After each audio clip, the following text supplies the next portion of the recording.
everyone. Welcome back to Poppin In with Alexa and Molly. I'm Alexa. I'm Molly. And this week we're going to start out with a little bit of a downer topic, but also an interesting one, I guess. History was made this morning. Yes, Easter Monday. The Pope died. What is his name? Conclave. Pope Francis. Okay, yes. I'm sorry. I'm not Catholic. Super disrespectful opening, but I know, I'm so sorry. The first thing I told you today that the first thing I said to Matthew today was conclave. I know. Well, I was telling Chris, I was like, wow, like the same thing that I texted you, I was like, wow, it's like conclave like really called this into being. And he was like, well, to be fair, there have been other movies about conclaves and popes have died. What other movies? I guarantee there's media about about the Pope dying. Absolutely. What? Name them. There's the two popes, but that wasn't about popes dying. The young Pope? Was that about him dying? I think eventually. I think it started out that way. Okay. Well, I'm not also I here was to like, I guess question they it. couldn't. Like he was 88, I think. So it's like he was 88. It was just crazy. But it is but... crazy that he died on Easter. Yeah. Wasn't Easter Sunday for them? Or no? For who? For where he is? Well, he died, like, he wasn't in, like, the Vatican, I don't think. So I've just... Also, Chris came in laughing because NPR was doing, like, tweets from world leaders or whatever, and I guess Trump just, like, posted on X. He was just like, R.I.P. Pope Francis. Yeah. Or something like that.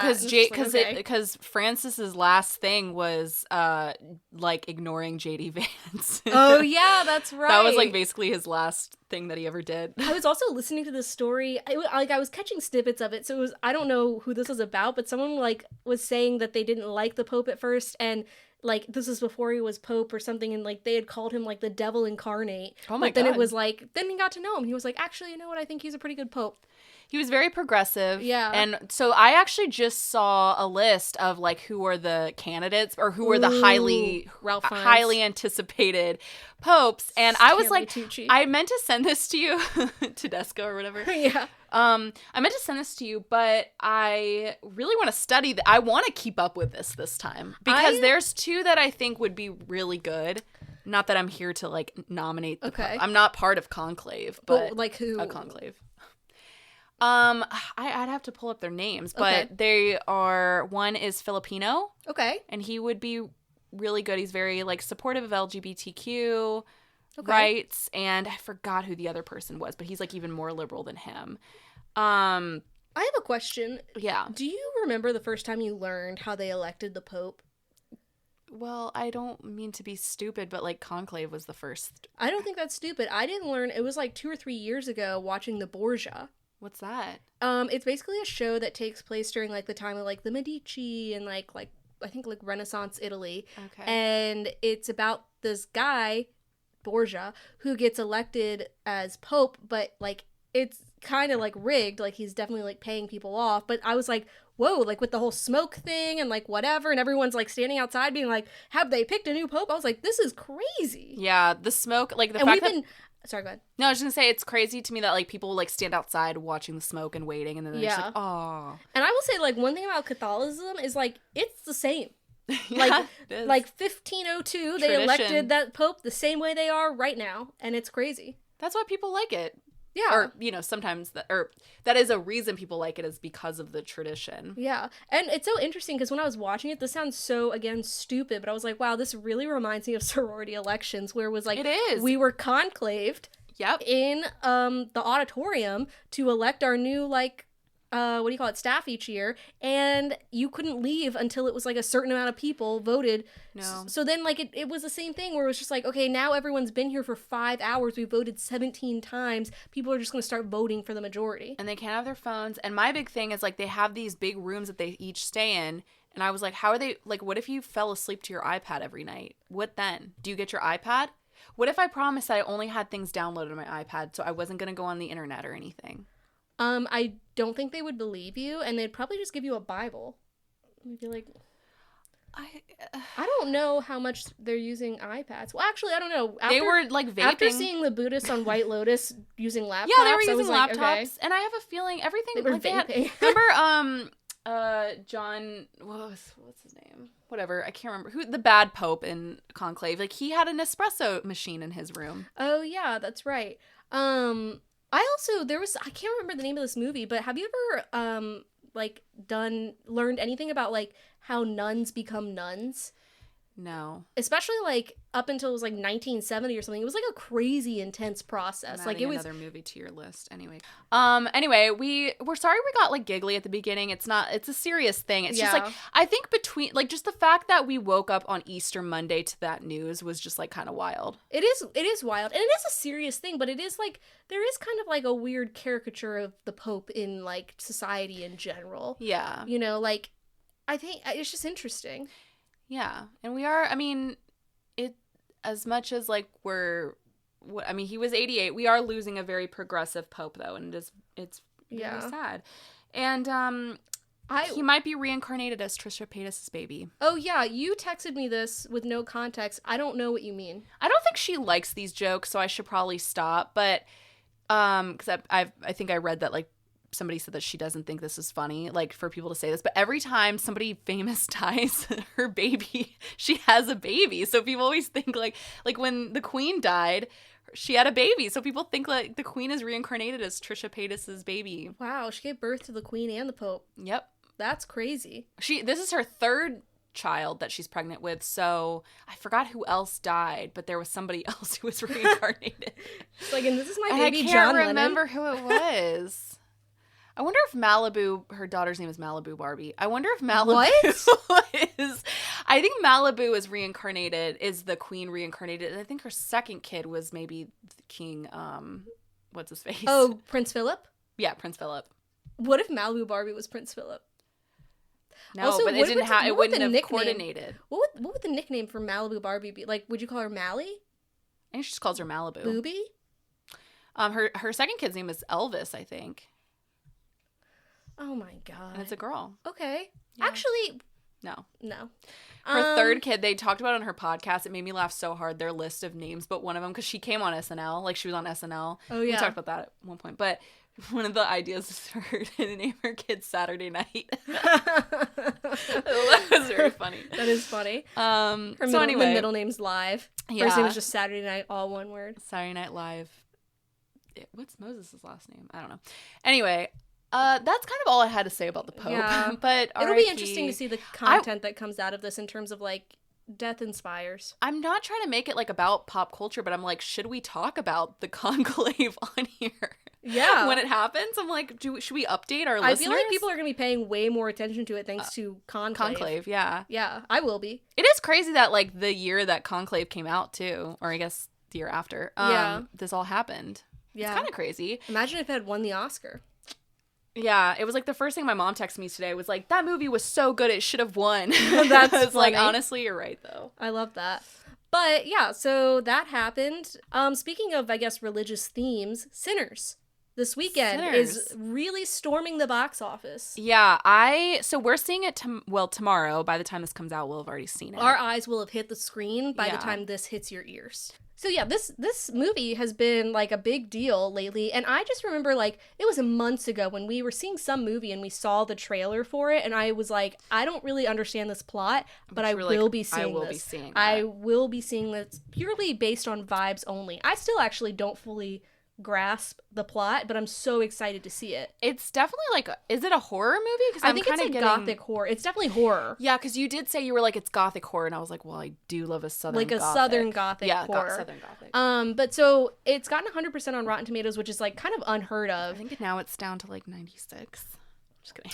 Well, still. I know. And I just like the amount of people that I went to or that have been posting about it is kind of crazy. Well, the movie just came out 2 days ago and I feel like I'm already late to it. I know. I feel like everyone's already seen it. Yeah. Like it was like all over my story feed this weekend. Yeah. And if they haven't seen it, they're like talking about seeing it. Yeah. But according to Variety, it earned $48 million domestically and $63 million globally. So I don't know when that was up. Variety, or I think it was Variety, released an article. Okay, well, Variety released an article today that got like a lot of backlash because they were like, it made $60 million, which isn't great for its opening week. Like, and people were like, yeah, it is. Like, it was just kind of a weird article. I can't remember like an Avengers movie, maybe, but for like a kind of a movie that wouldn't have been expected to. And I honestly, I'll be real. I did not, outside of when we went to the movies, I did not see a lot of promo or anything for this. Yeah, so I only thought those I was previews. one of like the few people who was like, oh, I'm so excited for this movie, and then suddenly I'm like, oh, I guess I'm in a majority. I don't know.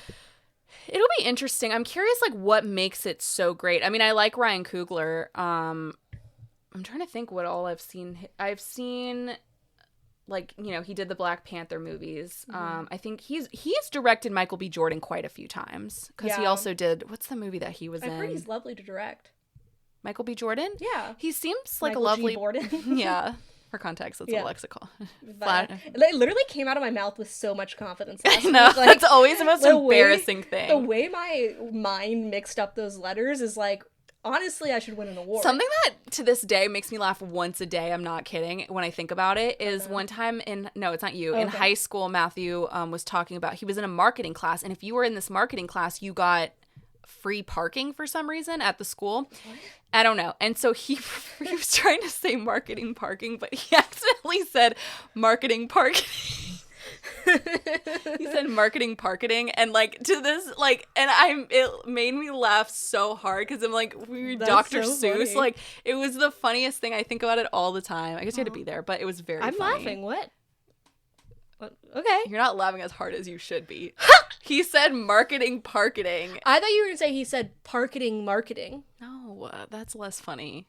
Okay, I'm just saying, like, that's where my mind was. That's Joke what I would. Killed. Okay, I'll never laugh again. So Sinners is doing really well, and we will report back to you on our thoughts, feelings, and opinions. Yeah, we'll do a review next week, but we just wanted to. I just feel like it's really taking the world by storm. But thank God it's topped the Minecraft movie as #1, which I'm like, get that out of here. I don't care. I don't care. This sounds so bad, but I hate when children's movies top #1 I do because I'm just like, what too. about like I don't count it because I'm like, of course it's #1. It's a children's movie. Well, so, and like, also it's gonna make a lot of money. But also Minecraft, like, people who are not children are also gonna maybe see that if they like Minecraft. But I remember like when it was Barbie and it was like Barbenheimer summer. And it was like actually like Moana 2 was the movie that made the most, or it was something like that. And I was like, because it doesn't count. No one, and it wasn't even good. So yeah, like children's movies, like I'm pretty sure Planes made a shit ton of money. Right. You Parketing. You always mention Planes because I remember I worked at the movie theater when Planes came out, and I just would every time I sold a ticket to Planes, I was like, "Are you sure? Are you sure you want to see Paranormal Activity 4?" Yeah, are you like it's just crazy. Yeah, because I'm pretty sure when I told that movie about how we snuck into Paranormal Activity 4, you were like, Planes was probably the movie that you were pretending to see. Like, you somehow knew that Planes. You talk about Planes so much. I had to clean up so much in those. I don't know why. I was there for 3 years, so like a lot of kids' movies came out, but Planes really sticks in my mind. Can you imagine if you were working at the movies now when Chicken Jockey or whatever, the whole Minecraft movie? Oh, like, yeah. What is, okay, I need somebody, I know you can't explain it, so I'm just talking to air right now. Okay. Well, no, I'm just saying, like, do you understand what the Chicken Jockey thing is? No, I think you wrote that on here or something. What is it? I don't get it. And I've even asked Matthew, I've asked, like, multiple people, and I still can't get a clear answer on, like, what's funny about Chicken Jockey. I'm not, like, a video game person, so I just don't understand, the appeal of any of it. No. And also, like trivia recently, the questions have been about Minecraft, and it'll show a picture, and I'm like, it's just blocks. It's just block people. I don't care. This is actually, I'm like, we have the technology for better graphics. But so this Chicken Jockey thing is like causing like a whole thing in each theaters, like where people have to be in like Minecraft shifts. Like if they work at the movies, they have Minecraft shifts where it's like you're in charge of like making sure people aren't throwing popcorn and chickens or something. Like people bring in chickens. I don't know if that part's true. Well, I don't know. But there's just like a whole thing where it's like, I guess like at one point, Jack Black, who I don't care about. I don't think Jack Black's funny. I don't. This sounds like it's like Jason Momoa and Jack Black. That's just like the kind of thing that people think is funny, and it's just so not my humor. People think Jason Momoa is funny? Well, no, but like, and I love Jason Momoa, but it's like they're doing interviews together and they're in the movie together, so it's obviously like they're funny together. That. I know nothing about. And I don't care about that. You know what I mean? Like, I don't think Jack Black's funny. Yeah. It's the same as like when like The Rock is in something. Like, I don't care. Yeah. Anyway, so at one point he says like Chicken Jockey, and it causes a whole... It makes me think of Rocky Horror Picture Show, where they're like, when they are talking about like they're getting married and everyone throws pieces of bread. And that was stressful for me because I don't do you that. Actually seem... I was thinking about you the other day in this experience about how like you seemed like you were really miserable the whole time. I had a good time. I don't like that kind of thing though. You know what I mean? Yeah. I loved it. I will never do it again. You were like, I can't hear what they're saying. And I was like, yeah, I don't think you need to. I was like, I didn't say that. I may have said that when, like, that girl was barking like a dog. Yeah. Fuck her. Okay. She was weird. Yeah, well, Sorry. I mean, they spanked me so hard. So to clarify, if you go to the Rocky Horror Picture Show, like a live one, they'll be like, are there any virgins to, like, seeing the show live? And like a fool, I was like one of the 50 people that was like, yeah. And they have you lined up, and they take this wooden paddle, they tell you to bend over, and they spank you. They spank you hard. And that's not the part that would have bothered me. Because, okay, so I went down with you guys. I was, like, ready to go. And then I saw that you had to be like, hi, I'm Alexa. And then they go, hi, Alexa. And then you get spanked. I was like, I'm not getting up on that stage. So I walked right. I think you would have been... Like, if they had spanked you like that, like, that would have been one of the few times where I was, like, mean Molly would have come out. There was one girl who had, like, a really big butt, and so when he spanked her, like, it made, like, a noise. Yeah. Like, and everyone in the theater, like, gasped. Yeah. Like, it was that, like, loud. I gasped because I was like, that's gonna be me. Yeah. Like, that's what they're doing? And, like, the first time they did it to someone, I was like, should I get out of this line? Yes. So, I did, but whatever that girl is called, what do you call that when it's like the person that reads out? Because like, there's somebody who like not narrates, but they're the ones that hold up the signs to tell you when to say things. But she's like talking because there's a whole like, there's literally like a script with these things. Yeah. Like, so if you go like every year, you probably, when things are said, what to say back to the screen, like whatever. But she was like screaming and she was really, really like loud. And I don't know. It was just like, it was a lot. It was very overstimulating. Yeah. Anyways, back to Sinners. So it stars Michael B. Jordan. Had to think for a second there. What? No, I'm listening. I'm just curious where you're going. Oh, but so this is actually a good weird transition into my next topic that I'm very excited about, which is Fourth Wing. So I thought you were going to get into what the movie was about, and I was like, Alexa, we haven't seen it yet. No, I couldn't tell you a thing, but I'm excited to see it. Got it. Okay. But with Fourth Wing, so This'll take a little bit, but you'll see how it all circles back to Michael B. Jordan, as many things in our culture do. Okay, so if you don't know, Fourth Wing is currently like the big romantasy book that just came out. It's a series called the Empyrean series. It's Fourth Wing, Iron Flame, Onyx Storm. Would you say it's like the new Court of Love and Thorns and Roses or whatever it's called? A Court of Thorns and Roses? Yes, I would definitely say so. It's actually, I think, outsold. And here's the thing. If you didn't like A Court of Thorns and Roses, I always described A Court of Thorns and Roses as like it's like romantic fantasy, it's fun, but I was like, it is not well written. Yeah. Like, there's a lot of plot holes, like, it's just like, you can tell this is like a person just like writing fan fiction. I will say the Fourth Wing series, I think, is very well written. The plot intricacies are really interesting. Like the just the world building that she does is great. Like, it is a fantasy like with romance. It is not like romance is the main thing. But, so what I think is interesting is, so there's this thing going around, I think we mentioned on the podcast, where someone was going on about how, like, Mormons are great at creating fantasy worlds, talking about, like, Stephanie Meyer. Oh, yeah. And, like, I think, like, for some reason, Rebecca Yarros, who wrote Fourth Wing, got, like, hooked into that. She's not Mormon, so I don't know why everyone thought that. She is actually very, like, progressive, very, like, pro-sex, like, whatever. So, to clarify, the plot of Fourth Wing is it takes place at this fantasy like world where you can ride dragons, and the main character Violet is going to become like a dragon rider at the War College, which I just learned is called Basgiath. I had to listen to so many videos to learn how to pronounce these things, but anyways, and the thing that I think is interesting about her, so Rebecca Yarros has a condition called Ehlers-Danlos syndrome, I think is how you say it, which is like a connective joint tissue disorder. And so Violet has something like very similar to that. And I think that like Rebecca Yarros, when she was talking about like her inspiration for it, she was like, I love fantasy novels, but I never saw anyone where it was like they have like they're all like just immediately like badass women. Like you never saw anyone who was like weak and had to like learn how to, or like struggling with like chronic illness or like anything like that. So I think like that makes the main character's name is Violet, a very interesting character. But I also think that there's a lot of like militaristic things in this that I think are really interesting. And this is why I like it better than A Court of Thorns and Roses, actually, is again, like the layers to it. So this whole thing is they live in the country of Navarre, and like they have these wards that are supposed to like keep, like protect them from these certain villains or whatever, but it actually ends up hindering them. And I'm like, this is definitely like an allegory against like isolationism as a country. And I think that that's really interesting. And there's also like this whole thing where like Violet originally was studying to be a scribe, and they all write the history or whatever.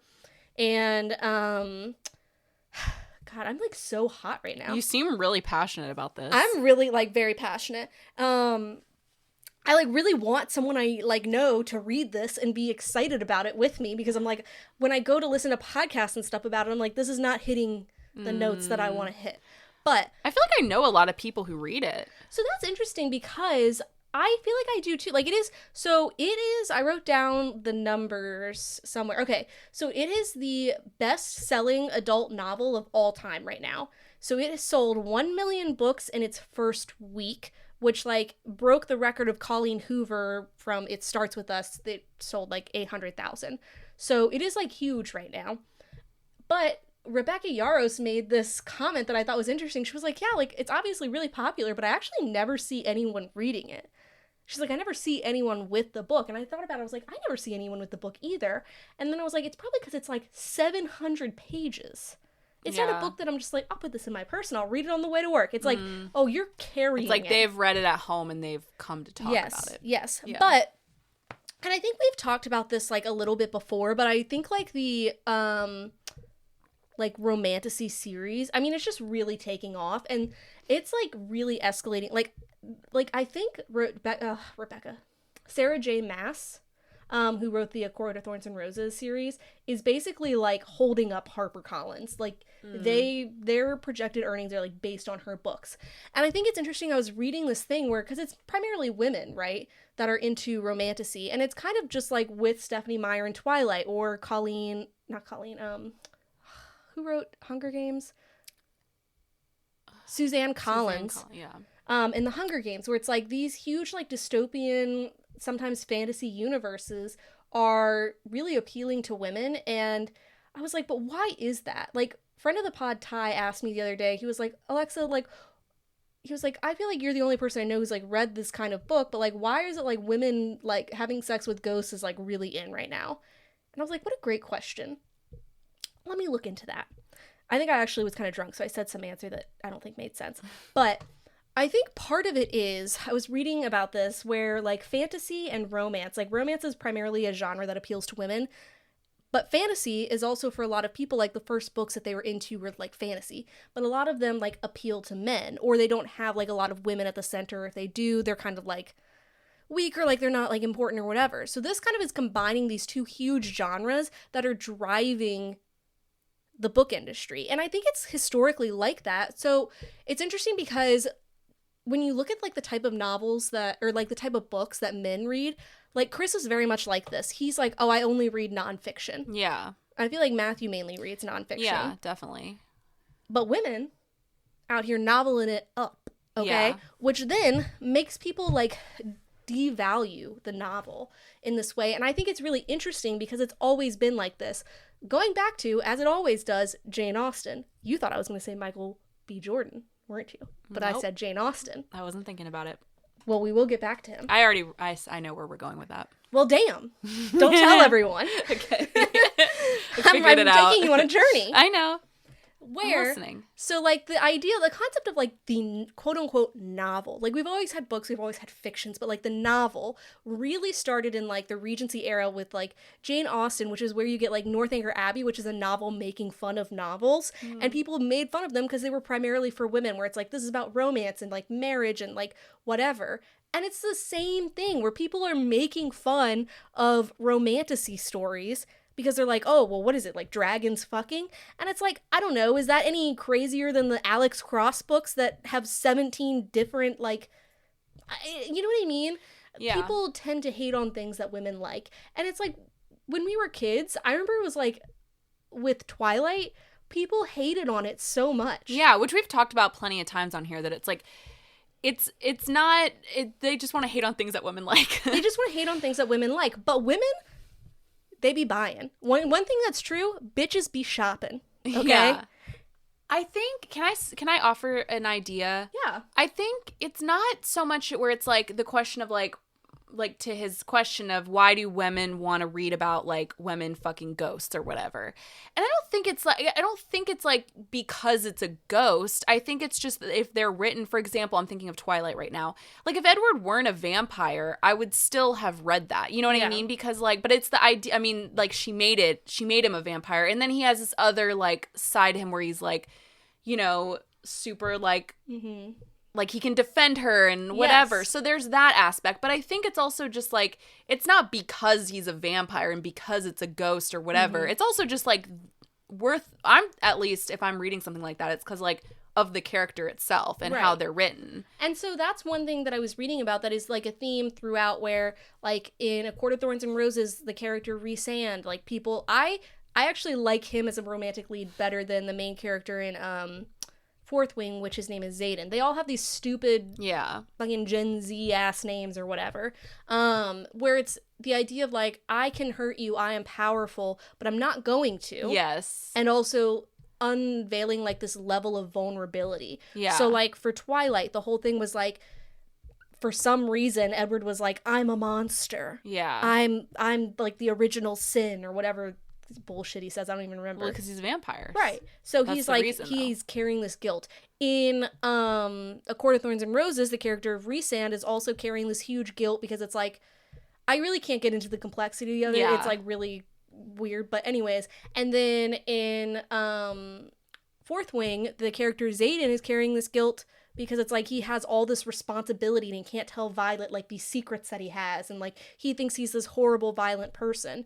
So it's creating this level of vulnerability that I think like a lot of women maybe don't get in like real life male, I was going to say characters, but men, just men, that I think is interesting. And I think that's really what draws people into it. And then it's also this idea of like, I think we've talked about before, like the slightly toxic nature of some of these men, where it's like, yeah, if like Edward or Rhysand or like Xaden was in real life, I'd be like, okay, chill out. Yeah. That's kind of wild.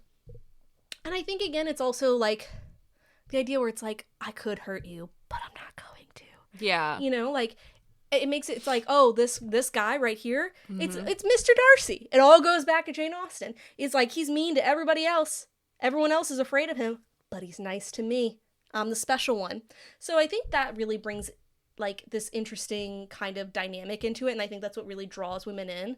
But I also think it's interesting because so Fourth Wing and A Court of Thorns and Roses and all of that like really got popularity off of book talk. And there's this really great podcast that's called Sounds Like a Cult, and they talk about like the cult of book talk, and like the power that it has on the publishing industry is insane. It's just like, I don't think we would have the popularity of these books. Like A Court of Thorns and Roses has been out for years, and then like book talk like found it, and now it's like one of the best selling books in the world, you know? So I think that's interesting because book talk is primarily women being like, I love this book, like sharing it and creating community. And that is another thing I want to get into. Some of it is the books, but I think after book talk art started, but I think they're paying people to say now that too. They do, yeah. Which, like, some of the books on book talk, I'm like, that's not a good book. I read that book, I can tell you. But sometimes they are. But I think, like, a huge aspect of it is, like, even with Twilight or Harry Potter, like, it's fun reading the books, but you know what's even more fun? The community. You know what I love after each book of Fourth Wing is I can go on TikTok, and I watched probably 2 hours worth of videos about this series, like, fan art, like, people talk, like, it's just, you're building this community. It's a way for, like, women to, like, share things. Yeah. Share something with each other that they love. Yeah. But it's just interesting because it is definitely, like, appeals more to women. And I want to, like, also say that, like, the character of Xaden, who is, like, the main love interest, he kind of, like, I will say, anyone who's listening to this, like, let me know your opinions because I'm curious. But I found him to be very grating, actually. More so than maybe other love interest characters. And I think it's maybe because I think Rebecca Yarros is like, she's written a bunch of novels. And she said in an interview one time, she was like, you know, people, you always think like, oh, this is going to be it. This is going to be my big novel. And it never is. And then like her publisher said to her, he was like, this is going to be big. And she was like, okay, well, you said that about the other 20. And she was like, and suddenly here we are. But I think it's interesting because it's very clear, like, Violet is a very dynamic character and Xaden is just kind of like the romantic lead. And he has some like vulnerability and dynamicism, complexity, whatever, to him. And I think that that's interesting. But I also think, so Rebecca Yarros comes from a military background and her husband is in the military. And I think one of the things that she conveys well is like, you know, her husband, I think got deployed like right after 9/11. And she talks about, she's like, you know, people talk about war, but they don't talk about like what it's like to come back without your friends or to be the person left behind knowing like you can't do anything and the people you love are gonna die. And or maybe they do, but like I think she has a really good perspective on that, and I think she like really I think she conveys it well, and I think that's why she's really good at like writing about like the military strategy and all of that. Like I really cannot convey how much I loved this series.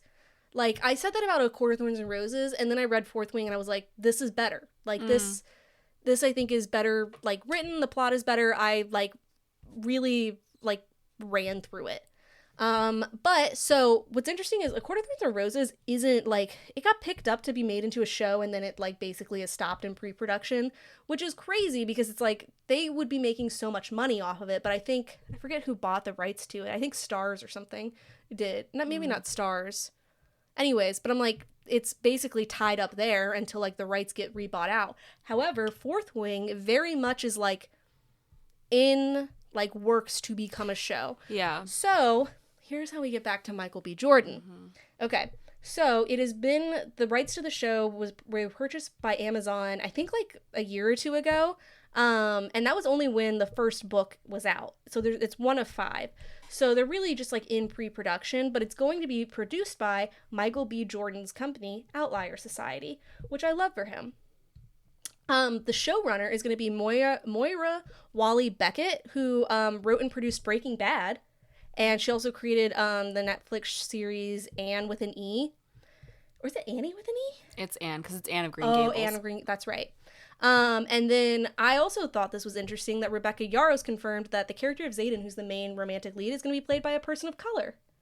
Nice. Which is like never happens. Yeah, well, I know, because I just hit the microphone. I know you mentioned that the book is very diverse. Yeah, it is. And I think she does it well, where it's like, she's not overtly like, this person is of this race or whatever. It's just like kind of the descriptions are vague, but also you can picture them. So if you had to, and hopefully I'm saying this, but I would hope that maybe they would just get like a new cast of unknowns. But if you had to cast it, who would you think in those characters? Because I don't know the characters, but you do. So who would you cast? That's really tough. I really like, he would have to probably be younger, but how old are they supposed to be? Because at first when you said Michael B. Jordan's company, I was like, oh, would he be in it? But he's like probably almost 40. Yeah, I think maybe as like one of like the professors or something like that. Yeah. How old is Michael B. Jordan? I don't even know. I would say like, I think he might be too old, but the guy from Bridgerton season 1 with the French name, I can't remember. Oh, Reg. I know. Yeah. Yeah, Michael B. Jordan's 38. But the person that like, so people are suspecting that it's going to be Australian actor Josh Houston, and it's interesting because like, this has not been confirmed. Like, the company has said, like, we haven't even really, like, started.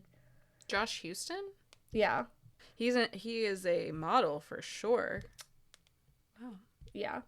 But, so, people are guessing that it's going to be him for the role. And it's interesting because, like, they obviously haven't confirmed this. Like, they're basically, like, just in pre-production right now. But someone was, like, an interview was like, oh, like, can we call you Xaden? And he was like, I don't know, can you? And she was like, it seems like a pretty good nickname. And he was like, if that's what my nickname should be, then so be, like, playing into it. Yeah, which wouldn't, like, he probably wouldn't do that if he wasn't actually in it. I don't know. I feel like maybe an actor would do that to be like, people already think it's me and they love that, so you should pick me. Oh, in his, I guess maybe. Like, campaigning for it. I don't know. And there was, like, another actor that people were like, oh, they noticed, like, because Zayden's whole thing is he can wield shadows. So it was, like, another actor that people thought they were considering. He was, like, posting on Instagram with, like, shadows, and sometimes he would do, like, a little dragon thing or whatever. Yeah. Like, there's a couple actors who people think it's going to be, and I think they're just, like, fucking with the fans, or they're like, I want this role, so I want, like, to come out as, like, the number one fan pick. But I think it's interesting, Rebecca Yarros, like, she has said, she's like, I'm not on social media really anymore. Like, I think she hasn't really posted a TikTok since the, like, last book came out. She's like, I don't want to be influenced by fan theories. Yeah. Which I also get, because I think we talked about this last week, where, like, I think this last book that she published, she had to write it, like, super fast. Like, because people were, like, they were like, we have to get this out. And I just can't imagine that level of pressure. Like, I know. Like, your first two books, like, people love it, best-selling, but knowing, like, it's, like, millions and millions of people are going to read this. Like, it's one thing to write it and then it be a bestseller. But then, like, I don't know how people would do that. It's so different, too, because we were kind of talking about this with, like, The White Lotus on the White Lotus episode, where it's, like, Mike White, he takes probably, like, a couple years to write each season. Yeah. Or he takes time to write each season, and then, like, it takes, like, a couple years for each season to come out. But now, like, HBO is kind of pumping, like, kind of pushing him to pump it out a little bit faster, and, like, that would be a lot of pressure. But I feel like writing a book is so different than, like,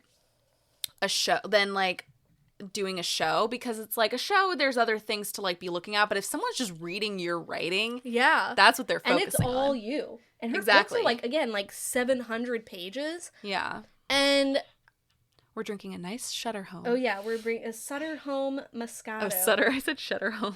We're drinking a Shutter Island. Ooh. Moscato. Just kidding. I was going to say something.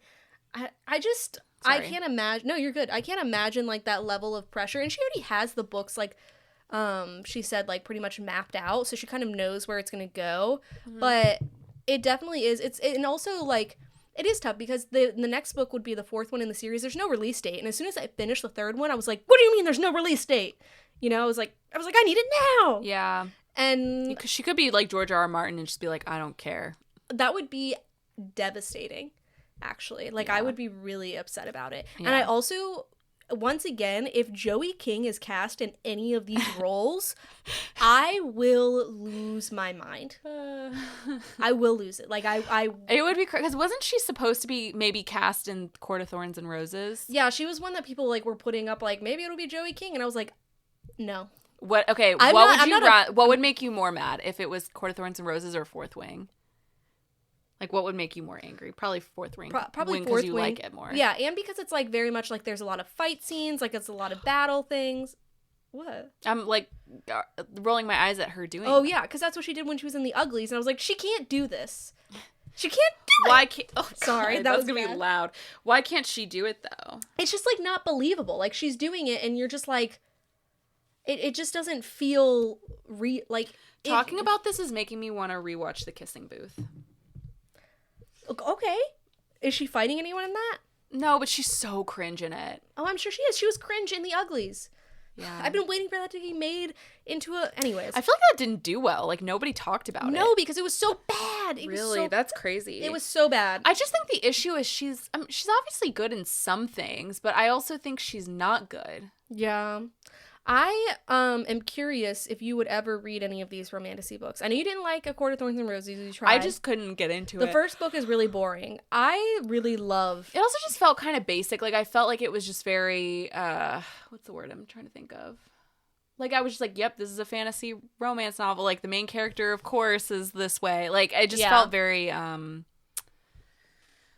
what's the word? I can't think of words right now. But it just felt, like, very obvious. And... Like cookie cutter? Yeah, cookie cutter. I don't know. I just am not really fully grasping the plot, so I don't know if I would read this.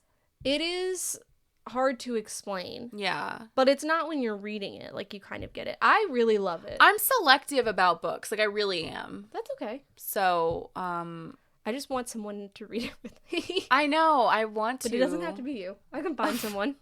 I would love for it to be. God forbid. No pressure. I'll give it some thought. I have a backlog of books right now. What's next on your list? Well, currently I'm reading a book called The Housemaid, and it's so good. Oh, I want to read that. Really, you can borrow it when I'm done. I was just about to ask. Yeah, I read 100 pages, like the other day. I'm already pretty through. I mean, it's only like 300 something. I really like it. It's good so far. And then I have a Ruth Ware book after that. Oh yeah. Still got to finish Game of Thrones. I'm on like book 4 of that. Well, so does George R. R. Martin, so I think you're good. I know, but that's kind of it's like my safety. It's like my Succession, if you will, of books. Like that's what I go back to if I need to read something. I'm currently reading a Japanese horror novel called Strange Pictures. Is it scary? It actually is weirdly, like the other night, this is so weird. Okay, so I was reading it. It's like, the thing is, it's not scary, but it's like unsettling in a way. Yeah. And so the other night, like the TV, like I had turned off and it kept turning on, which already like, I was like, what the fuck? Like it just kept unsettling me. And then like I went to bed and Chris was like, you left a light on downstairs. And I was like, no, I didn't. And he was like, well, the light is on. And I was freaking out because I was like, well, why would I turn off all the other lights and leave that one light on? Was it the TV? No, it was a lamp. But I was like, why is that light on? Like, I was like, I turned it off. You're freaking me out. It's a lamp. It's one of those ones that has 2 light bulbs. So I'm like, and only one of the light bulbs is on. I was like, please stop. Why would really I turn scared. one light bulb off and not the other? And Chris was like, I think maybe you shouldn't be reading this book before bed. No, you shouldn't. And I was like, but why would you do that? But it's like, I don't know. Like, I always read before bed, but I was like, I didn't think it was like that scary until it's like, it's almost like, did you ever read House of Leaves? No, I've heard of it though. I can never finish that book because it's so hard to. It does not sound scary. It's about. No, I heard it was crazy. It is. I cannot finish it because I'm like, I am deeply unsettled by something in this book. Isn't it like a really disturbing book though? Like it's known for being, or maybe I'm thinking of something else. I thought it was though. The premise is basically like I'll have to show you. Like if you look at it, it's like you're like, what's going on in this? It's basically this family in Virginia moves into a house that's bigger on the inside than it is on the outside. Yes, I did. Either you have told me about it or I've read about it. It is like, and the thing is, the premise, you're just like, that's interesting. Reading it though, you're just like, I like can never finish. I try every year. I could never read a horror movie before bed though. That's so scary. Yeah, I definitely have had some nightmares. And also, so Japanese horror is a very, like, the Japanese horror movies are some of the scariest movies you'll ever see. Oh, yes. And I think what really fucked me up is, so it's written by, the guy's just called, I think Uketsu is how you pronounce it, and he's a YouTuber with, like, he's really popular in Japan. I'll have to show you a picture. He literally just wears all black and, like, this white mask in all of his videos. And all of his videos, they're all in Japanese, so I, like, wasn't sure what was going on, but, like, something about them, you're just like, this is weird. I'm scared. I don't want to talk about it anymore. Yeah. So, anyways. Okay, let's move on. Yeah. Well, did you have it? Okay, so. Oh, but I also was going to ask you what do you want to, like, what is your favorite book to screen adaptation? My favorite book to screen adaptation. There's so many. I can't really narrow it down. I feel like yours is probably Pride and Prejudice. I forgot, but yeah. What were you going to say? This is so crazy, but I was going to say The Notebook. Because The Notebook, the book is so boring. The movie is so much better than the book. Yeah. Yeah. Which is the same thing with another topic we're going to get into later, but yeah. God, like, I'm just thinking of, like, really like, I feel like I'm thinking of, like, I don't think I'm giving the right answer. Paddington? I never saw Paddington. It's very good, actually. Yeah, so there's kid ones, too, so I just can't. The Lion, the Witch, and the Wardrobe? That's a great movie. Yeah. I still remember seeing that movie. I'm sorry, I'm like naming things for you. I know. Because I have a million ideas in my head. I just can't, like, there's so many that I'm like, that can't be the right one.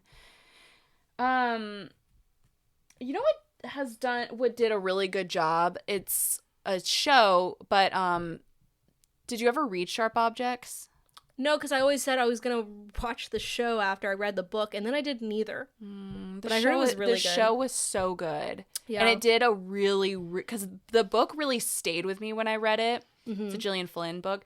And it was, like, it just, like, really stuck with me. And then the show, like, did such an amazing job at. Okay. So, maybe like, Amy Adams was so good in it. It was really good. I've been saying that for, like, 7 years, but it's on my list.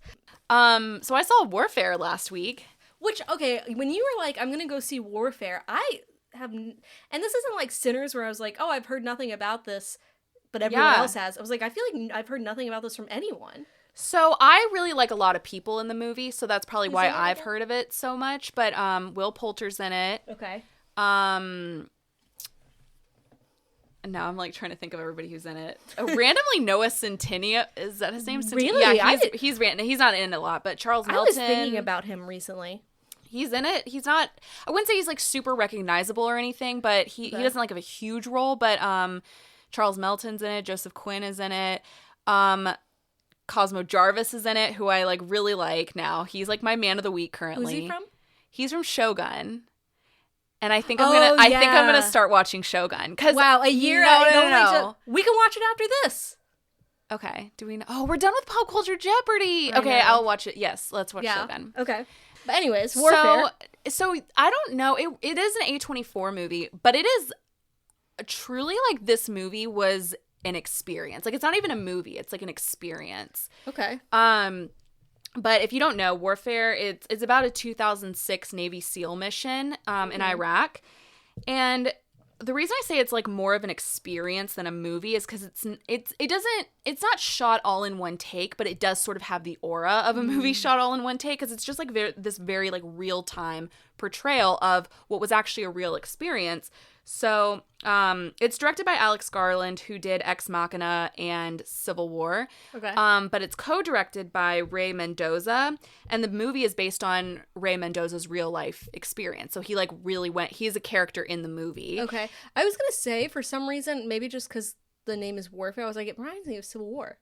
It was, yeah, it kind of, and I think actually Ray Mendoza, I could be wrong about this, so please fact check me if I'm wrong, but I think he actually was Alex Garland's, I always forget the word that I'm trying to say here, like his war, like, not correspondent, but like the person who like was like his essentially like fact checker, like he like worked with him on the movie to make sure everything was like accurate. Showrunner? No, like to make, when you're trying to make sure something's accurate to something. I don't know the word, yeah. What is the word? It's like an easy word. I just can't think of it right now. But anyway, so they ended up making this movie because he wanted to like tell his real life experience. So his character's played by DeFaro, I might be saying his name wrong, but DeFaro Woon-Atai. Oh. He's from The Book of Clarence? Reservoir Dogs. Oh, who am I thinking of? I don't know. Anyways.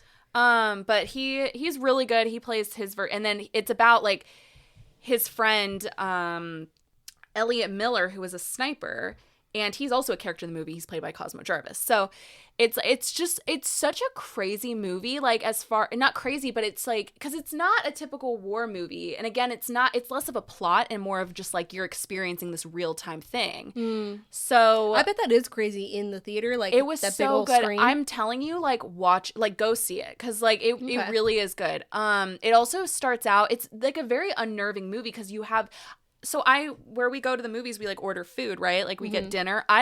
It was a waste of money for me because I didn't touch my dinner. Like I literally was just like watching the movie the whole time. Wow. And when I'm stressed, I can't eat. So did Matthew like it? Yeah, that was his second time seeing it with me. Oh, that's right. Because he had seen it with his friends and I was super mad because I wanted to see it. But he saw it again with me. It is like a controversial movie in some ways. Like I think some people maybe were kind of like, why are we watching a movie about, like, why is there a movie coming out about, maybe people might not want to see that point of view. Yeah. But I do think it tells it in an interesting way. And it's just sort of about the horrors of war. It's not really praising them as like war heroes or anything. It's literally this real time experience. Here's the thing though, like with art like that, and kind of I think about like the same thing with like, they talk about this in Civil War, and I think about it like with Handmaid's Tale too, where they're like, this is supposed to be about like the horrors of this thing, almost as like in Civil War, the photographer's like, I took pictures of these wars to like warn people back home, like we shouldn't do this. And it's like, it almost never works seemingly, like this movie is probably amazing and it's horrific. And then it's probably like, what is it really? Is it going to change people? I hope it does, but I don't see why it would change people, to be honest. Like, I think it's just like, it didn't like, like I know what happened and I read, like, I'm not like watching this to be changed. I just was watching it to see this movie. You know what I mean? And I mean, you could look at it as like war is bad for sure. Like, I guess, what is it good for? Right. But I don't think I have to disagree with like it's telling it sort of in a subjective light. Okay. Because like obviously if we're focusing on these characters, Yeah, we're going to be more on their side of the story than we are on like the other people in the movie. You know what I mean? So like there's obviously like a bias because you're following these characters. But I still, again, it's an interesting movie. I felt like the way that it starts is very jarring. Like it's almost like a comedic element to the beginning of it. But I felt really unnerved watching it because you just know like what is, you know, what the movie really is. So it's just very, it's interesting. I think it's a movie to see. Yeah. I don't think it's done like super great at the box office, but it's just an A24, you know. Yeah, I've heard nothing about it. Also, A24 is really pumping it out. They are, and it's actually kind of stressing me out a little bit because I'm like, and that was definitely like an A24 type movie, but sometimes I'm like, okay, y'all, like, don't make too many movies. You know what I mean? Because now it's kind of taking away from like the indie, like little indie where studio. you're like, oh, like this is gonna be like again watching Beef and that witch comes out and Chris is like, there's the A24 in it. Oh, I forgot that was an A24 show. Sometimes I forget they make shows. Yeah, and it's like, well, now I'm not getting that from all the A24 movies. I'm also curious which movies they decide to do the scripts for. Like, how do they make that decision? I have a feeling they're pretty open to a lot of scripts, but. And why aren't more companies doing that? I would love that. Again, I wanted the Barbie script. It's just a flimsy piece of shit. They have the best merch. Absolutely. What movie studio do you think you would want to work for? A24. Okay, I was going to say that too, which I guess is like a loaded question because we're obviously talking about it. But I guess like some of the other ones you would get like more interaction with like big stars. But A24 now, I think you would get the same amount. True. I'm trying to meet Will Poulter. So either way, I'm happy. If I worked at A24, I would have now worked with Will Poulter like multiple times. I feel like A24 would really love like 13-year-old Alexa's kooky, quirky vibes. Do you know what I mean? Like where they're like, oh, yes, okay, this is a normal thing that you're writing, and then suddenly it's not. But it's like The Lighthouse. Yeah, that's kind of shit I was writing when I was like 13. Not The Lighthouse, but where you're just like, oh, this is like a little disturbing. Yeah. But also like fun and flirty. Yeah. Anyways, hit me up. A24. Yeah, I don't think like I would be able to, like, I don't think we're on the same, like, I don't think I'm that kind of creative. I think I'd be more like Paramount Plus, you know. I'm just kidding. You always say that, and having written a book with you or Paramount that no one can buy anywhere and is not available. Yeah, I think you are very creative, but I think you have to get yourself into that space where it's like I think you need someone to like give you the jumping off point, and then you're very creative. Yeah, but I'm not thinking of like, I don't know. I guess it depends. Anybody can think of anything really. And then you just gotta see where it goes. Just like Fourth Wing. Yeah. I was gonna say, you sound like my dad where he was like, why don't you write something like J.K. Rowling? Like, she just wrote down what was in her head. You know what? And I was like, I would love to have Harry Potter in my head, Dad. Well, I think about, you know how she thought of that, which like, ew, J.K. Rowling. But like, you know how she thought of the book on the train while it was like raining? Mm-hmm. Apparently that's how she thought of Harry Potter. Yeah. I like think about that often when I'm on a train and it's raining and I'm looking out the window. I'm like, yeah, I could really write a book right now. Yeah. Like I romanticize so many things. Well, we went for a hike recently and we were walking past like a literal swamp and I was like, I'm really romanticizing that swamp right now. Always. I'm romanticizing every moment of my life. Yeah. And then getting depressed about it because it's not actually like that romantic. But I mean, Stephenie Meyer, when she's like, oh, I had the dream about Twilight. When I heard that in middle school, I've been waiting for that dream. Mm-hmm. I would wake up, I would write down every dream that I had in the middle of the night, and then wake up the next morning and read it and be like, well, this is gibberish. Like a Seinfeld. There's a Seinfeld episode where he's like trying to think of he wakes up in the middle of the night because he's thought of a joke and he writes it down and then just like goes back to sleep and he's like trying to figure out what it says. Because I literally would do that at like 11 years old every day. I'd be like, what is this? Well, because her dream. Aliens plus mayonnaise? What? A24. A24. Her dream was about them in the meadow. Yes. And I was like, I could see, like, I've had dreams like that where it's just like one little thing that you're just like really like, wow, that was beautiful. Like, I could see that happening. I would love for that to happen. I wait for it every day. Well, anyway, Warfare, I do suggest I recommend it. It's, especially if you do enjoy a war movie, it's definitely a different experience. Yeah. Yeah. So I have a bone to pick. I didn't know that With who? the world. Okay. I didn't know that the sex lives of college girls was canceled. Canceled. Until I saw you wrote it on this note. Yeah, I did. I just figured you'd want to talk about it, and I was really devastated to learn that that's how you found out. I didn't look up anything about it, though. Like, why was it canceled? What happened? I guess I should look that up. I was fully expecting you to talk about it. Oh, no! So, first of all, I do find it, I wonder, do you think it's because Renee Rapp, I'm sitting here, like, well, theorizing. Renee Rapp's probably like, oh, glad I got off that ship. Well, now I'm like, as I'm looking up, I'm like, I'm really like coming upset. up with theories I think to they really stall. I love that show. I think they really rounded out the characters this season. Like, they have like another 2 years at college, and I think they really did like aspects of like the female college experience really well. What is Timothée Chalamet's sister gonna do now? Girl, I don't know. So I think there's not I think it may have just been poor viewership, maybe. Me and friend of the pod, Emily, are the only viewers you'll ever need. So I do think it's possible that it could be picked up by another platform, but I think so. it's unlikely now. Sometimes that happens. Like that show Search Party. Did you ever watch that? Search Party. Was that with what's her face in it? Yeah, from what's it called?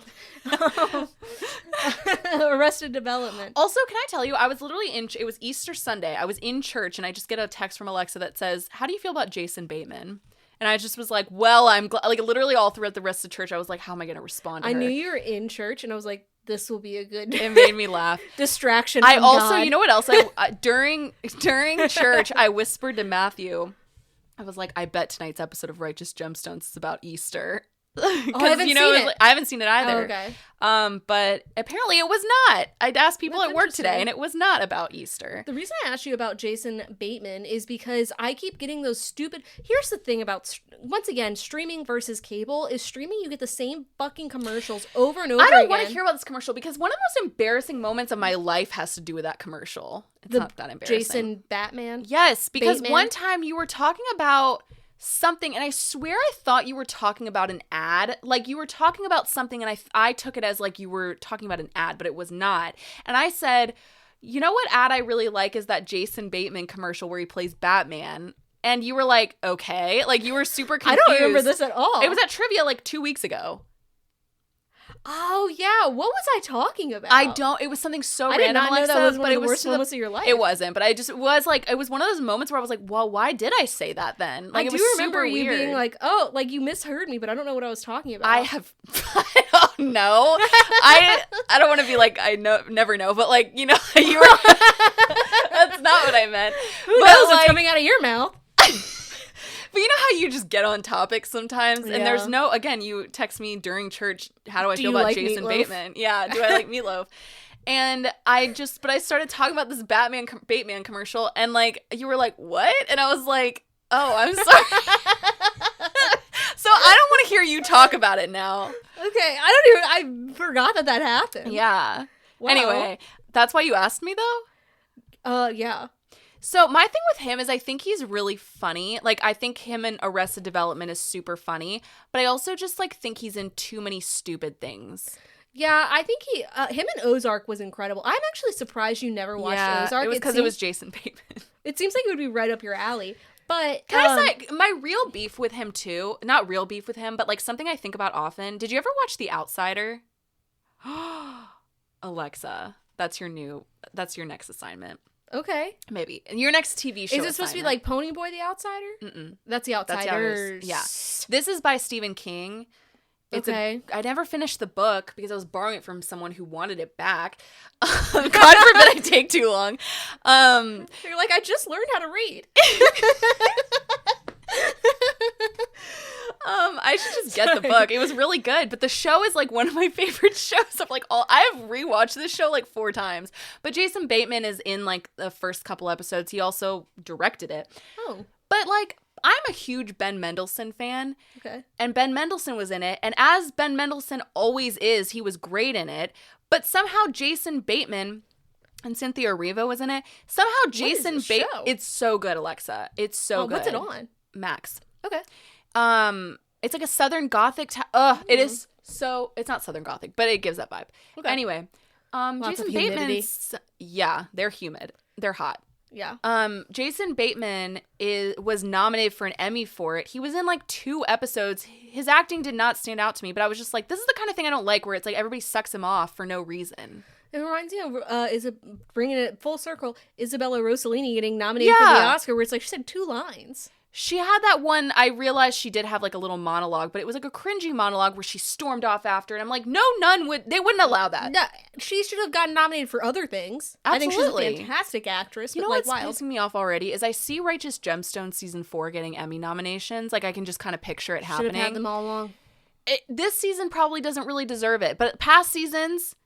Also, I'm glad that you agreed that Danny McBride is like kind of hot. I'm so glad you said that because I've been thinking it. Here's the thing. I love a confident man. Yes. You know this. Me and Pitbull, Dale. The way that Jesse walks, like he's just got that like swagger kind of, and like there's just something really charming. I love an eye. Okay, this is a weird thing, but if someone can do like the eyebrows where it's like, I'm like, whoa. And I think there's something very charming about Danny McBride. There is. When you said he doesn't watch TV and he just reads, I was like, yeah, and I heard that from somebody, so hopefully they're right. I'll be your sister wife. And I don't know if it was that he said he doesn't watch TV. It was just that he doesn't watch, he doesn't really watch comedy, but he just reads a lot. But that's like where he gets his comedy from, I guess. Interesting. I think that's right. Also, shout out Kelsey sent me this because she lives in Charleston, so they have these murals up around Charleston right now. They're Righteous Gemstone murals. Beautiful. They're beautiful. I'd be like, I literally was like, I'd be taking pictures there. Yeah. Who do you think you would be in Righteous Gemstones? Abs. Even though I'm like, I would be Baby Billy, I think I might be Amber. Yeah. Well, that's funny because I think I would be Jessie. Oh, we're married. Aww. Yeah, I'd be Amber or like Tiffany or something. It's just me wanting to be married to these people. I think we talked about this and I was like, pre or post teeth. My mom, guess what? Shout out Cindy. So yesterday I was over at their house and we were talking about something. And my mom referenced, she goes, yeah, just like when Gideon had to talk to Abraham about whatever. And I literally turned, I was like, are you watching Righteous Gemstones? What if she was like, no, I'm talking about the Bible. I'm talking about the apostles. Yeah. Anyway, she's watching Righteous Gemstones, and it makes me so Cindy. happy because, and I think it just made me laugh because I was like, she just finished Peaky Blinders. She's like now watching everything that I watch. Oh, sorry. Yeah. So I'm getting my parents really on board. I don't think my dad likes it yet, but we'll get there. He weirdly knew a lot of facts about Miss We're coming for you. He like knew the song, and then he like knew all these facts about. What are the facts? Like the pickle? Just like how it was apparently running through written. The house. Because I asked, I was like, "What does that even mean?" He goes, "It means nothing." And I was like, he looked it up. He's like, "It's just something that he said." I was like, "Okay." And then he was like, he said that apparently it was written in like an hour or something. The song. I believe that. It's a great song. It is, but I feel like most of them are. Anyway, I am glad that you said that about Danny McBride because I was thinking it this whole time. I don't know what it is. It's like there is nothing classic. Swagger, I'll be honest, classically, and that confidence is like half of hotness. It is. Over half, honestly. Yeah. But so I know you just mentioned movie assignments. I was thinking movie assignments.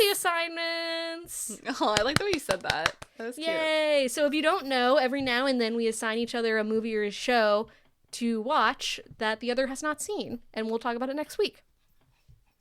Do you want to go first? Okay. I feel like you seem weird about it. No, I don't know. Go ahead. Okay, so you have said that you have never seen, and I actually had a different movie that I was going to recommend to you. I already know what it is. Coneheads. Why am I watching Coneheads? It is actually shocking to me that because okay, as a fan of SNL, it's shocking to me. I've seen like the sketches and they're not funny to me. It's produced by Lorne Michaels. It stars Dan Aykroyd and Jamie Curtin. It has I watched it. Is it Jane? Jane, sorry, Jane Curtin. I watched it over the weekend. There are so many famous people in this that I think like you would. I think you would enjoy it. Is it good? Yes. So what? You said that with a breath, like yes. Like I hadn't seen it in a while, and I rewatched it this week, and I was like, this movie's funny. What exactly is it about? Why are they Coneheads? Are they from like another planet? They're aliens, yeah, and they accidentally end up like on Earth, and they can't get back, so they're waiting for a rescue ship, and it's like they acclimate to like a human life. So it's actually good. And it's I not think stupid? it is. It is. It's like sometimes SNL movies don't do well. Well, this is like a cultural classic, I would say. Well, I know the sketches were, but I just had never... I'd always heard of the movie, but I don't know. It just seems so stupid. It does, but I don't know. Okay. But I know how you are I'll about watch people it. sharing humor, but I want you to go into it with an open mind. Well, that is something that I'm like, I could find it funny because, again, it is like an SNL thing, but I just... Yeah. I think weird. watching it, I was like, she will enjoy it just for the cameos of these random famous people before they were famous. What made you watch it? I don't know. You're watching it by yourself? I did, yes. And Chris came downstairs. He was like, "Are you watching Coneheads?" And I was like, "Yeah." I think someone like made a reference to Coneheads last week or something, and I was like, "Wow, interesting." It's on Tubi. I feel like you're lying. I don't have Tubi. You should get Tubi. I'm not getting Tubi. In our house, like, we're very against Tubi. Why? Because it's stupid. Why? It's free. You can watch so many things for free. How many commercial breaks were there? Like the same amount as Hulu. But there were so many ad breaks, Alexa. I don't think there were. It reminds me of that tweet where it's like, Tubi, it's on Hubie. Get Hubu. And they're just like going insane. Okay, I'll give it a try. Okay. I accept your recommendation. You watched Tammy and the T-Rex and enjoyed it, so, you know? Okay. Why? And the fact that you texted me, I was like, "Have you ever seen Coneheads?" And then we talked about it, and then like a day later you replied to that message. You're like, "By the way, why did you ask me this?" And I never replied. And then I also the next day was gonna say, "Please don't make me watch this," and then I didn't send it. It's just like crazy that you haven't seen it. Like, it just seems like something that would come across your desk. That's true. Okay, what's mine? Okay, yours is, I hope you haven't seen it, but have you ever heard of the movie Harvey? I have heard of it, yeah. Okay, it stars Jimmy Stewart. It's from 1950. Yeah, okay. It is one of the best movies I've ever seen. I'm not kidding, Alexa. It is, like, it's a comedy, but it's very emotional. Okay. Like, it's such a sweet, like, heartwarming movie. Okay. But it has Jimmy Stewart. He plays this man who has a imaginary tall rabbit friend. It's almost like Donnie Darko, but like a comedy. See, I was thinking Ted. But it's imaginary, so you don't see him. Oh, okay. So it's his imaginary friend who, like, no one sees, but only he does. And he's this very simple, like, just really kind, like, good man. But he has got a little bit something wrong with him, and he just has this friend named Harvey that just, it's this giant rabbit that goes everywhere with him.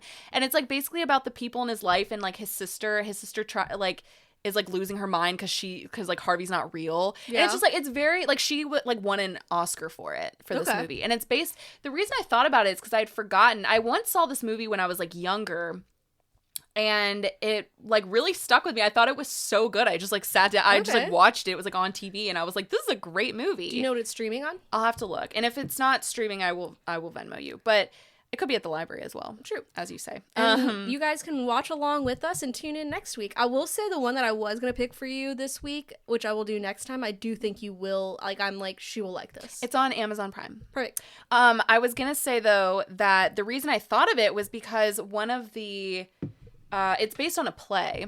Yeah. And one of the like local like theaters, like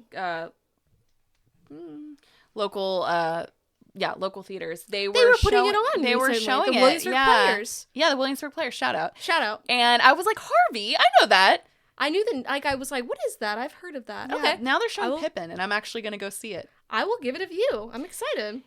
Good. Yeah. So yay, success. Yeah, stay tuned.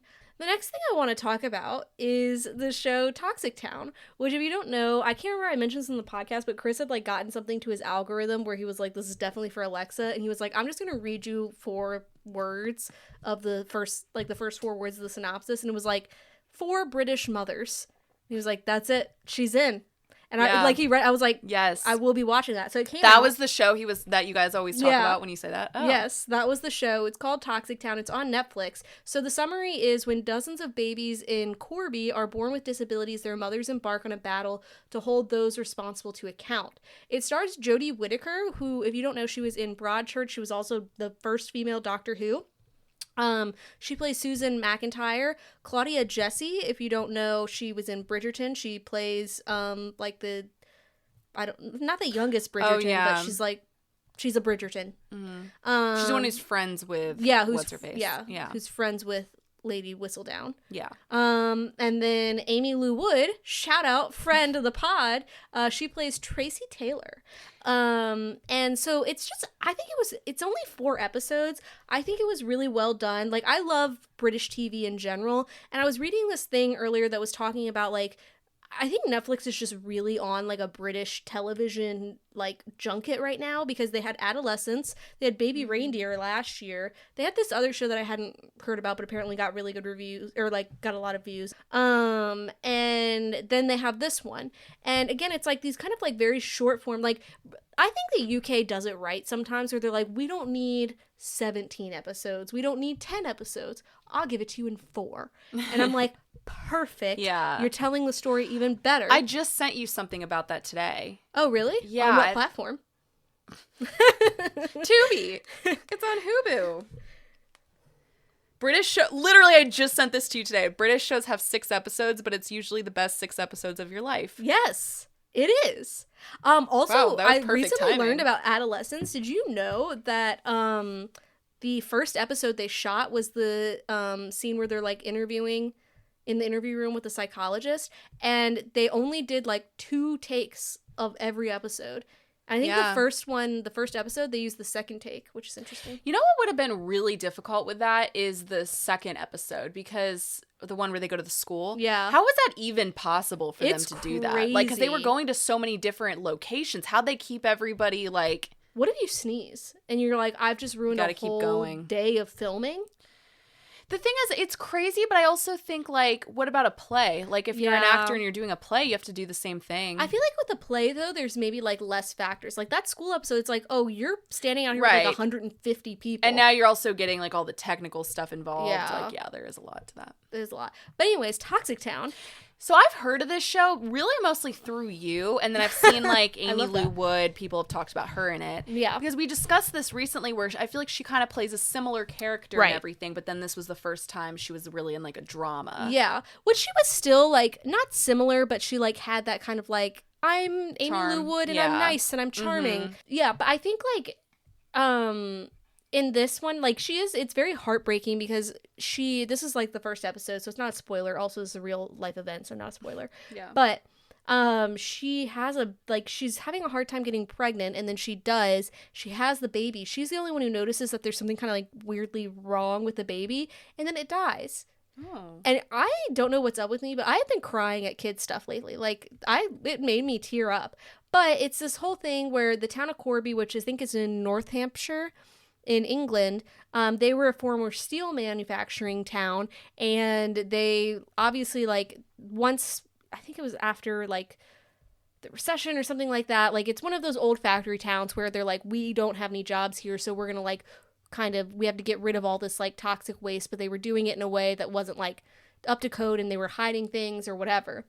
So the reason they figured it out is because during this time period, it's like the early 90s, all of these women are having children where it's like, okay, my hand, I only have, like, 3 fingers on this hand, or, like, the ear is messed up, or, like, some of them had, like, a club foot or whatever. Mm-hmm. And basically it was the first time, I think in UK law where people had, like, you know, taken a stand against, like, environmental issues. And it was interesting because, you know, for us now, like, they're kind of they're trying to figure out, they're like, what's the environmental thing? Like, we've tested the water, there's nothing in it. And then someone says, like, oh, like, someone was like, Amy Lou Wood's character's like, yeah, I used to work, like, near the factory. Like, I always had to wash all the dust off my car. And the guy is like, dust. And it's so crazy because I think to us, having, like, heard this, like, you would think, like, yeah, dust, you're breathing in dust can affect you. But I think, like, back then they weren't really thinking about it, and come to find out, like, the dust was extremely toxic. And I think, like, the acting is really good, so it kind of, like, shows these different moms. They're from different stages of life, but, like, how much, like, it impacts them and how much it impacts the town, how much they had to, like, try to hide it. It literally is, like, a legal battle that goes on for, like, 10 to 13 years. It's like they're babies, their kids are babies, and then it's like they're 14. Excuse me. Some of them, like, by the time it ends. And so it's really interesting. It just shows, like, the power of the moms. And, like, when they have this group together, I will say, like, none of them are the dads. Not that your dad doesn't love you or, like, love children, but it's always the moms who are like, I'm gonna fight for my kid because what happened? Yeah. And they try to, like, Jodie Whittaker's character is great because she's kind of like this very, like, kind of like ballsy, like salt to the earth, like, yeah, I'll fight you if I need to fight you kind of person. And they try to say, they're like, well, weren't you depressed when you were pregnant? Don't you have a history of depression and taking like XYZ pills? And she's like, I didn't take any of those pills. I didn't drink while I was pregnant. I didn't smoke while I was pregnant. But they kind of try to like make it seem like she did, which is interesting because I've seen that on other British shows. Like there's this show called Trying, where they're trying to like adopt someone and they're like, well, don't you have a history of depression? And she's like, does that mean like I can't have a child? Like, yeah. So I think that that's interesting, but I also think like these shows, like there's a lot coming out now that I think is really playing into like this idea of like climate change anxiety and like really putting it out there. And so they put these statistics at the end. So eventually like they end up winning the case. I guess spoiler, but like again, it literally happened. And also like why would they do this show if they didn't? Yeah. But the statistics at the end really stuck out to me. So, a 2021 study by the Environmental Agency found at least 21,000 former landfill sites in England and Wales, which is a crazy amount, with around 1,200 of them containing hazardous waste. 167 of these contaminated sites are under housing, shops, or restaurants, and at least 4 of them are under schools. And so these are like the types of contaminating sites where it's like, there's not enough studies for some of these chemicals to be like, how is this affecting like pregnant women or people in general? Yeah. And it's like, these are under schools, these are under places where it's like, we just create this like toxic waste site, build on top of it. And it's like, whose responsibility is it?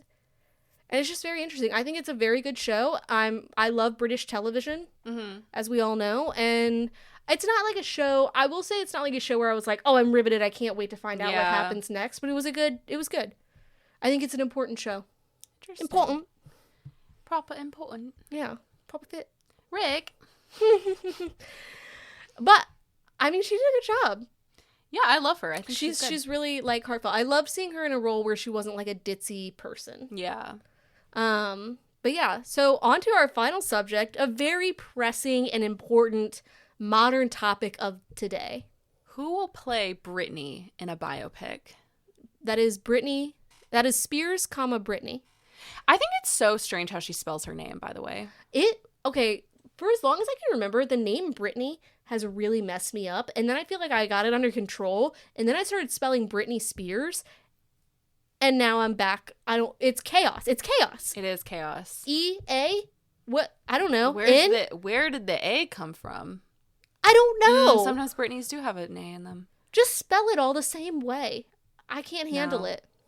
But anyways, if you don't know, she has a biopic coming out based on The Woman in Me, her book that came out like what was last year or whatever. And there's been a lot of interesting speculation on who's going to be cast in it. I think we've talked about how Millie Bobby Brown. What is with these 3 named actresses? Why would Millie Bobby Brown think that? And I think she's a good actor, but like I just don't understand why she would be Britney. She can't.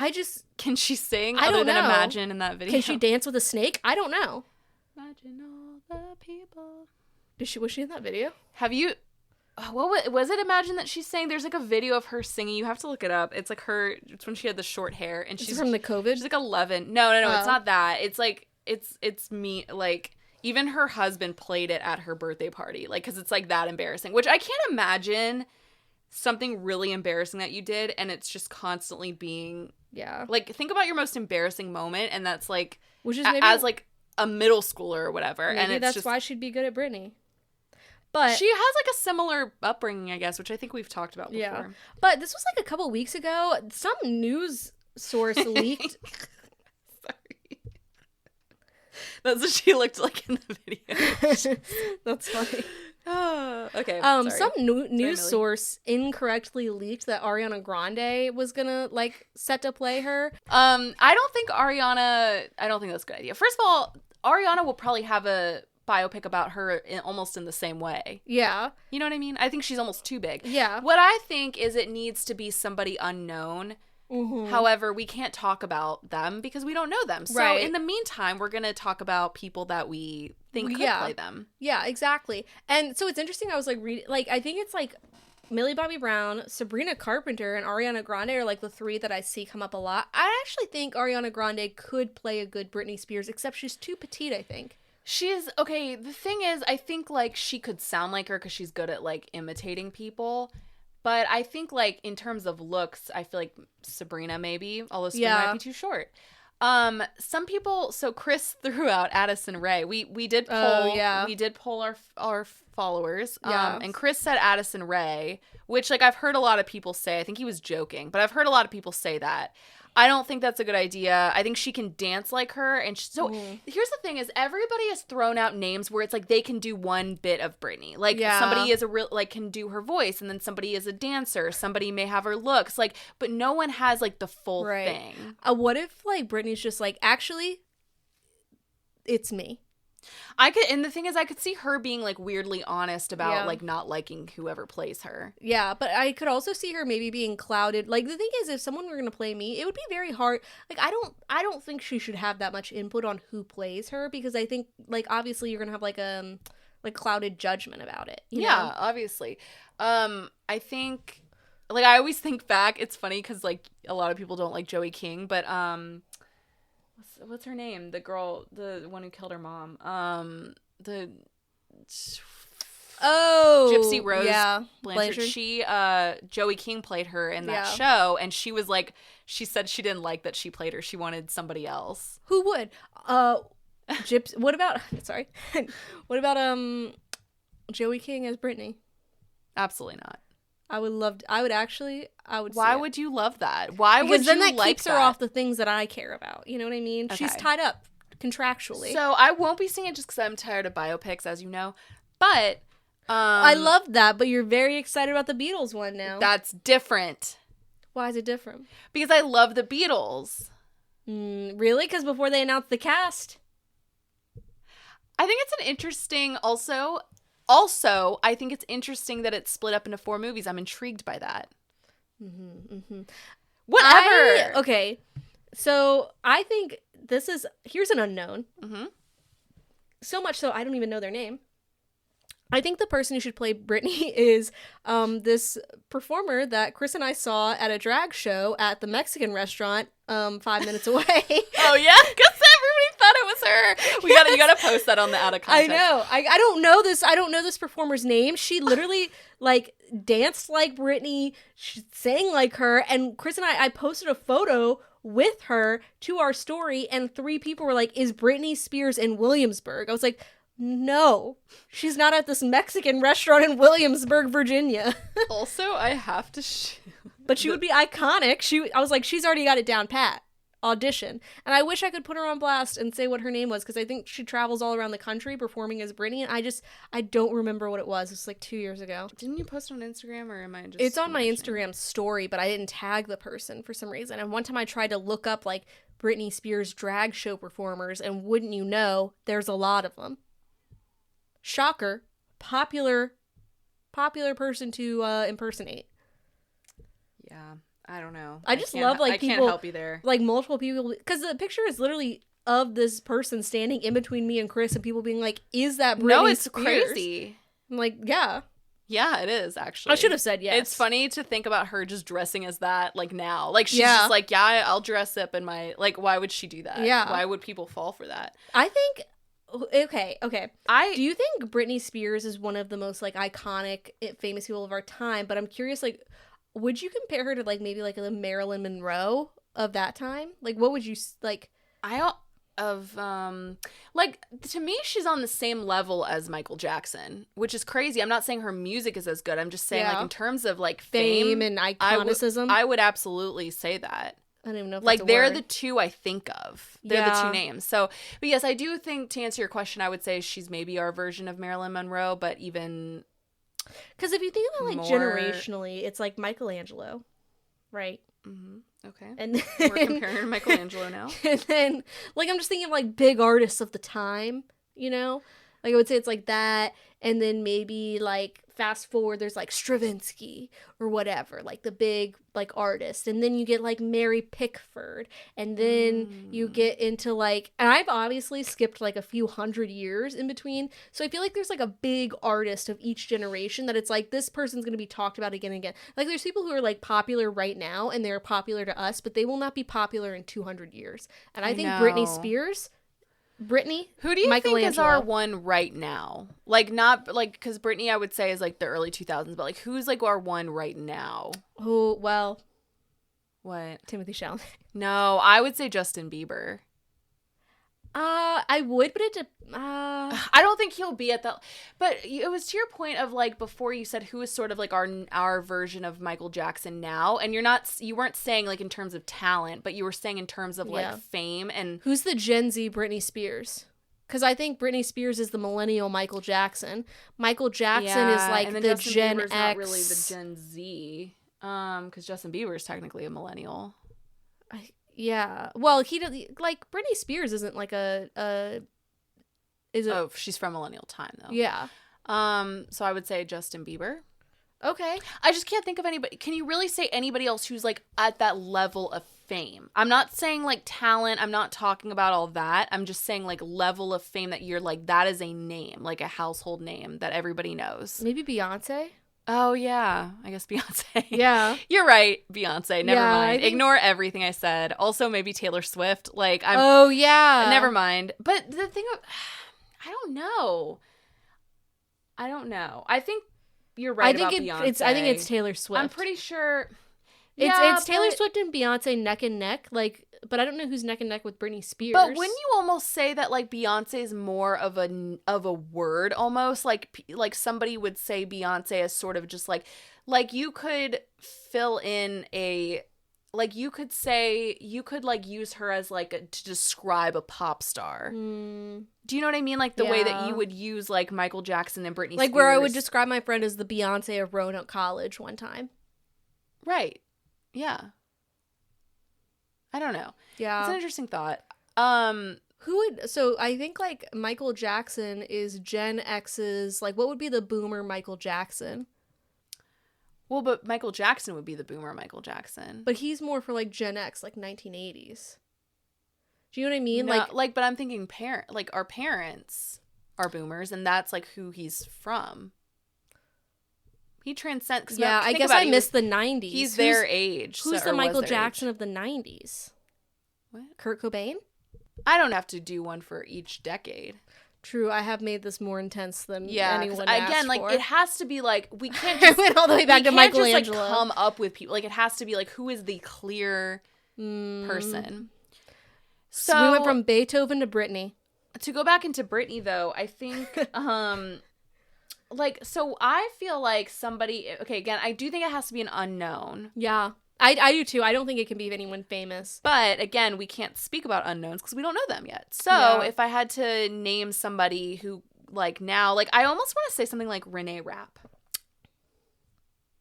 I don't see it, but it's like the only like in terms of voice, like she would kill it with voice. She's killed a lot of things. It's not her fault. She wanted to move on to other things. Not sure how she's. Do you know what I kind of felt like she fell off a little bit?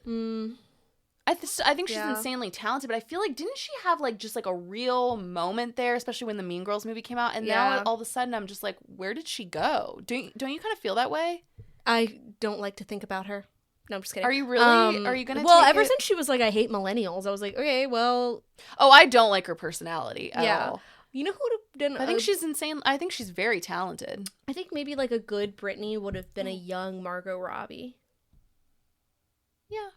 You're right. And you know what I picture is it's not going to be an American person that plays her. No, it never is. But it's someone who has to like embody like that classic sexiness, but also like the sweet naivete. Yes. So and that's a difficult balance. We got a couple, again, follow us on at Poppin In Podcast on Instagram where you can see our updates, see our timestamps for our new episodes. We'll post when new episodes are out. You can also answer our questions of the week. Interact with us. Yes. And our question of the week was who would play Britney in a biopic? And we asked you all. We asked, you answered. Yes, we got a couple answers. But I have to get to this because, so Cordy said Margaret Qualley, which I thought was interesting. Okay. I think Margaret Qualley's very talented. This sounds bad, but she'd have to fix her teeth. Oh. Like, I like her teeth. She could but do like the smile thing. Remember in The Substance when she smiles, like, with her mouth closed? Oh, and she's yeah. Like, because her teeth are falling out. Like, I like her teeth. It's just, like, it doesn't really match Britney. And she'd have to, like, thin out those eyebrows. But then again, whoever is going to play her I has forgot to about have the eyebrows. 2000s, like, silent Features. movie eyebrows, you know? I thought that was interesting. She is a dancer, so there's that. Yeah, that's true. I thought that was an interesting ad. Okay, and then Eric said this, and I was like, whoa. When I looked her up, I didn't know who this was at first. Olivia Holt. Look up Olivia Holt. She's from the show Cloak and Dagger, which is a Marvel show, and I think she's from, like, Disney stuff, which would kind of give her the Disney, like, she would have that in common. Oh, Does I have she seen not her. look She's exactly in like this Britney? movie called, Especially in this photo, like, it's crazy. She would be, she's in Cruel Summer, the first season of Cruel Summer. That's her? Yeah. Oh, I loved Cruel Summer. I did too. Did you watch the second season? I didn't watch it. I didn't watch the second season either. The first season, it was so bad, but it was so good. Yeah. Also, can I talk about Cruel Summer really quick? Okay, the main actress pissed me off. She was first of all, that nasty wig. Yes, she was so annoying. Who did that to her? But she was the worst character. She was so annoying. I was like, there's no way. What was her name? I feel bad. She was thrown under the bus. It was Jeanette.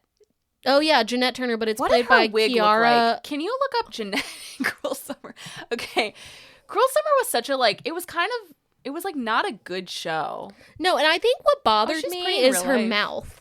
She's pretty in that show when they unnerd her, you know what I mean? When she gets her braces off and they're like, oh, she could be the popular girl. She was the worst character, though. Worst main character. She was just, like, annoying to watch on screen. I was like, yeah. There we go. Yeah. Oh, the wig, the wig is short so bad. wig. But I think, I just saw a really funny tweet the other day where it was like, I have wig blindness. Like, I don't know when something is a wig. Real hair recently. I was like, whoa. Yeah, I was like, I have wig blindness as well. I can't tell when something's a wig. Anyway, Brittany. So I thought, yes, okay, that is Claire Olivia Holt. Claire Holt Olivia, would be, yeah. Olivia Yes. Holt. You're saying Claire. Who's Claire? You just wait. I have to repeat what just happened because you kept going Claire Holt. You kept saying Claire Holt, and I was like Olivia. You're like Claire Holt, and I said Olivia, and you were like, yeah. What did I say?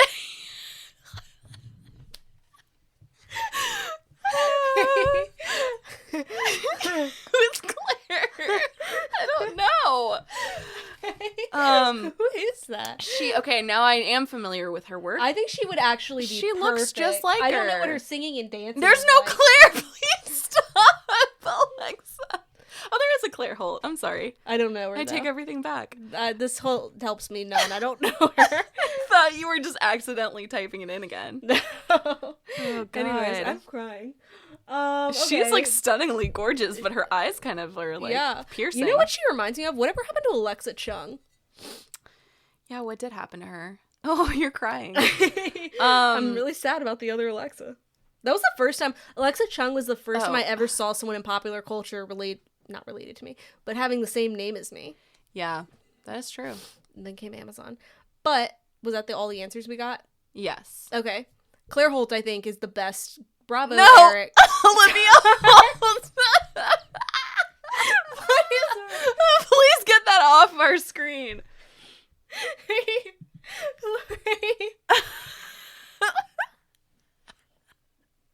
Okay, Olivia Holt. Oh my Yeah, God. she's Am I having gorgeous. a stroke? I don't know. I'm Wow, that was scared. scary.